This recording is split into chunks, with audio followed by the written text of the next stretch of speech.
Hello students, आपने पिछले part में पढ़ रहे थे अंतर्राष्ट्रीय संगठन और कुछ राष्ट्रीय संगठन, जिनमें से शायद अपन ने यूनेस्को, यूएनईपी और आईसीयूएन पढ़ लिए थे। ठीक है, अब बात करते हैं चौथे पॉइंट की। कौन सा है? WCED। WCED क्या होता है? देखो, पर्यावरण एवं विकास पर विश्व आयोग। W का मतलब वर्ल्ड, C का मतलब कमीशन, E का मतलब इन्वायरमेंट एंड D का मतलब हो गया डेवलपमेंट। ठीक है, तो WCED का मतलब क्या हो गया? World commissions on environment and development. ठीक है, इसकी स्थापना कब हुई थी? 1984 में हुई थी। कब हुई थी? 1984 में हुई थी। ठीक है, और इसके कितने मेंबर थे? 23 देश, 23 कंट्रियाँ इस WCED की क्या थी? सदस्य थी। ठीक है, और WCED का प्रमुख उद्देश्य क्या था? पारिस्थितिकी मुद्दों को हल करना एवं मानवीय विकास से संबंधित कार्यों की क्या करना? देखभाल करना। ठीक है, तो समझ में आ गया। चौथा पॉइंट क्या है अपना? WCED, world commission on environment and development. ठीक है, इसकी स्थापना कब हुई थी? 1984 में हुई थी। जिसका प्रमुख उद्देश्य क्या था? प्रमुख उद्देश्य है पारिस्थितिकी मुद्दों को हल करना एवं मानवीय विकास से संबंधित कार्यों की देखभाल करना। और इसके कितने सदस्य थे? 23 सदस्य थे। ठीक है, तो ये आपका WCED हो गया। अब अपन अगले पॉइंट की बात करते हैं, मानव एवं जीवमंडल कार्यक्रम। इसकी चर्चा अपन पहले भी कर चुके हैं। मानव व जीवमंडल कार्यक्रम MAB, इसका पूरा नाम क्या है? Man and biosphere programme. पूरा नाम क्या है? Man and biosphere programme. और इसका गठन कब हुआ था? 1971 में हुआ था। कब हुआ था? 1971 में। ठीक है, और देखो, इसका उद्घाटन किसने किया था? यूनेस्को ने किया था। किसने किया था? यूनेस्को ने किया था। और यह 14 परियोजनाओं पर कार्य कर रहा है। MAB कितनी परियोजनाओं पर कार्य कर रहा है? 14 परियोजनाओं पर कार्य कर रहा है। ठीक है, अब वो परियोजनाएं कौन कौन सी हैं? पहला है उष्णकटिबंधीय तथा उपोष्ण वन पारिस्थितिकी तत्वों पर मानवीय क्रियाकलापों से बढ़ते दबाव का पारिस्थितिकी प्रभाव पर अध्ययन कर रहा है। कहने का मतलब क्या है? जो उपोष्ण कटिबंधीय क्षेत्र हैं और उष्ण कटिबंधीय क्षेत्र, उपोष्ण वन पारिस्थितिकी क्षेत्र या उपोष्ण कटिबंधीय क्षेत्र और उष्ण कटिबंधीय क्षेत्र में, ठीक है, जो पारिस्थितिकी तंत्र है उस पर मानव के द्वारा क्या क्रियाकलाप किए जा रहे हैं, मानवों के द्वारा क्या पारिस्थितिकी तंत्र पर दबाव पड़ रहा है, ठीक है, उसका अध्ययन किया जा रहा है। किसके द्वारा? MAB के द्वारा। किसके द्वारा? MAB के द्वारा। अब बात करते हैं दूसरे की, शीतोष्ण तथा भूमध्य सागरीय वन दृश्य भूमियों पर भिन्न भिन्न भूमि उपयोगों एवं प्रबंधन के पारिस्थितिकी का प्रभाव पर अध्ययन कर रही है।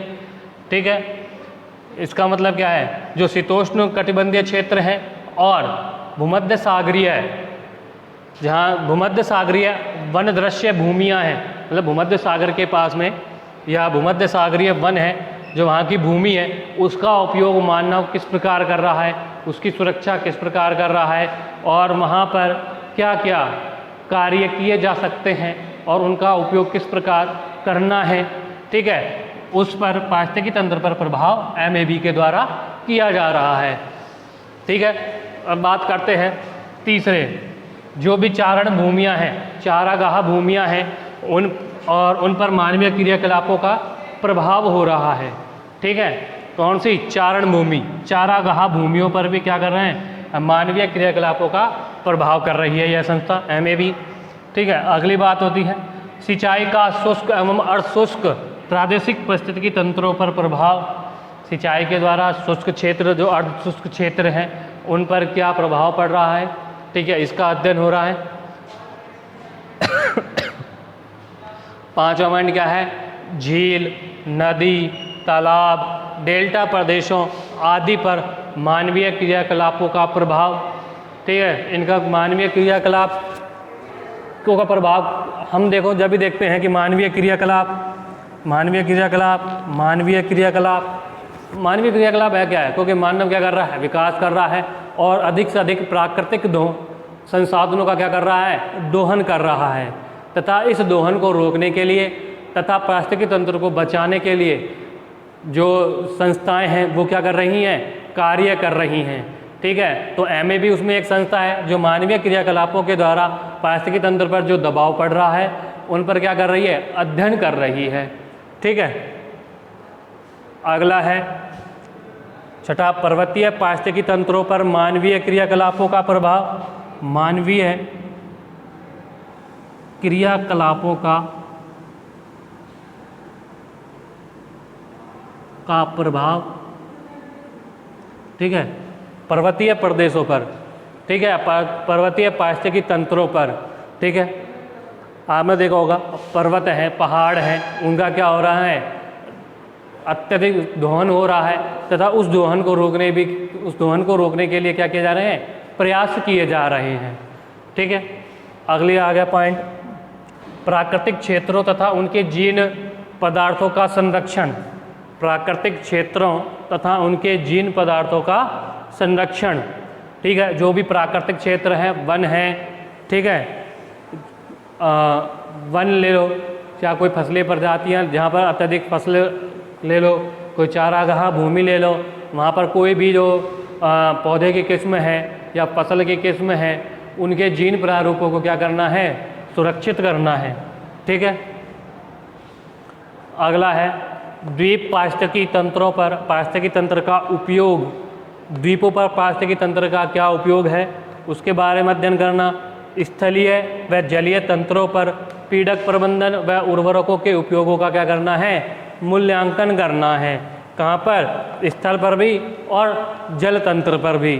ठीक है, दोनों पर जो पीड़क हैं अर्थात जो दवाइयाँ हैं, कीटनाशक हैं, कुछ भी हो सकता है। ठीक है, प्रबंधन और उर्वरकों के उपयोग का क्या करना है? मूल्यांकन करना है और उनका क्या करना है? निवारण करना है। ठीक है,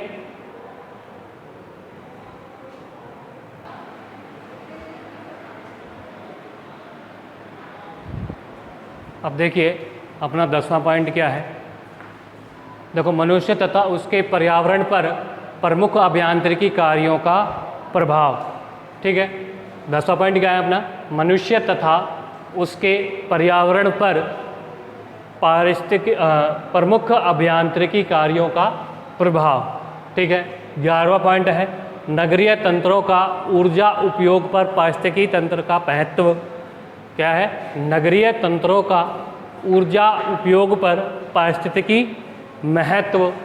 12वां पॉइंट है पर्यावरण रूपांतरण तथा अनुकूलन जनसंख्या विवरण की आनुवांशिक संरचना के मध्य पारस्परिक क्रियाएं।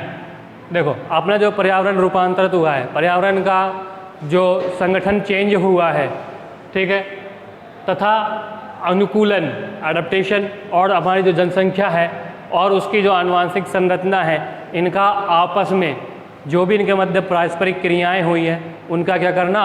अध्ययन करना। 13वां पॉइंट है पर्यावरण गुणता का आकलन करना। समय समय पर पर्यावरण के अंदर क्या हेरफेर बदल हुए हैं, ठीक है, कितना पर्यावरण सुरक्षित हुआ है, कितना प्रदूषण को कंट्रोल किया गया है, कितना प्रदूषण बढ़ा है, तथा उस प्रदूषण को रोकने के लिए किए गए उपायों पर भी MAB क्या कर रहा है? कार्य कर रहा है। ठीक है, अब बात करते हैं 14वें पॉइंट की, जीवमंडल पर पर्यावरणीय प्रदूषण और उसके प्रभावों पर शोध। जो भी हमारा एनवायरनमेंट है, ठीक है, जो भी हमारा वातावरण है और जो मानव के द्वारा किए गए प्रदूषण है, उसका हमारे वातावरण पर क्या प्रभाव पड़ रहा है, ठीक है, जो प्रभाव पड़ रहा है उसका क्या करना? शोध करना तथा उसका निवारण करने का भी कार्य कौन करता है? MAB करता है।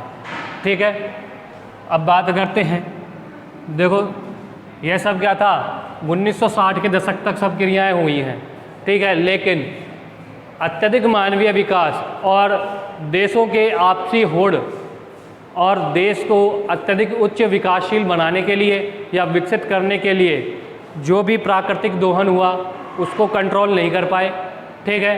और उसको कंट्रोल करने के लिए, पारिस्थितिकी तंत्र को कंट्रोल करने के लिए या कंट्रोल करने के लिए क्या हुआ, विश्व स्तर पर एक सम्मेलन हुआ, ठीक है, जिसे हमने क्या नाम दिया, विश्व पर्यावरण दिवस नाम दिया। क्या नाम दिया, विश्व पर्यावरण दिवस नाम दिया।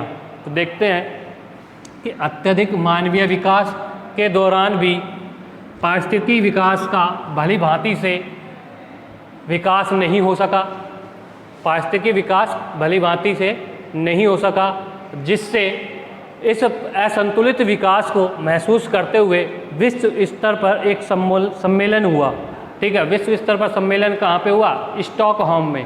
कहाँ हुआ, स्टॉकहोम में। कब हुआ, जून के महीने में हुआ, और वो भी कौन सी तारीख को, 5 जून को 1972। कब हुआ, 5 जून 1972 को हुआ। और इस 5 जून को किसके रूप में जाना जाता है, विश्व पर्यावरण सम्मेलन के रूप में जाना जाता है, या विश्व पर्यावरण दिवस के रूप में प्रतिवर्ष बनाया जाता है। किस दिवस को, 5 जून को। ये लिख रखा है 5 जून को विश्व पर्यावरण दिवस के रूप में मनाया जाता है, ठीक है।